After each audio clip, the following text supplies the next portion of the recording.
La maison départementale des syndicats va-t-elle devoir être débaptisée ? Située dans la zone artisanale Francis Combes à Cergy, elle héberge les organisations syndicales depuis 1979 via une convention d'occupation des locaux. Ces derniers appartiennent au Conseil général du Val d'Oise qui a décidé de résilier le bail pour vendre le bâtiment. Une situation inacceptable pour les 6 organisations syndicales qui occupent les locaux. Monsieur Bazin veut vendre le bâtiment et il dit assainir les comptes du département. Donc ça serait pour économiser l'argent du département et parce qu'ils sont en difficulté. Bon, sachant que nous connaissons ses opinions en rapport au corps intermédiaire. Donc nous savons que derrière il y a d'autres raisons. Nous avons décidé au sein de la maison des syndicats de ne pas bouger. Nous resterons dans la maison des syndicats et nous pensons même que les conseils généraux n'existeront plus quand les syndicats seront encore présents dans cette maison.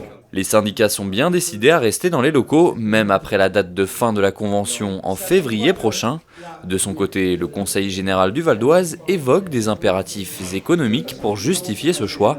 Les services du département estiment que le bâtiment coûte 250 000 € chaque année en frais de fonctionnement. Comme les textes de loi ne prévoient pas que le fonctionnement des syndicats soit à la charge des conseils généraux, d'ailleurs 90% des départements ne les hébergent pas gratuitement comme le faisait le département du Val d'Oise, eh bien nous avons souhaité mettre fin à cette convention.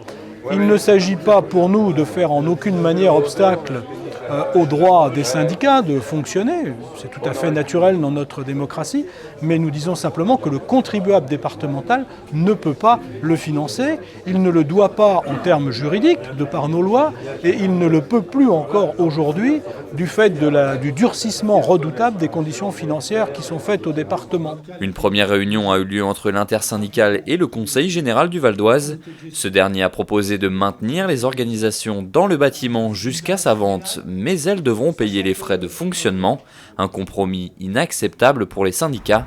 Le bras de fer est désormais engagé.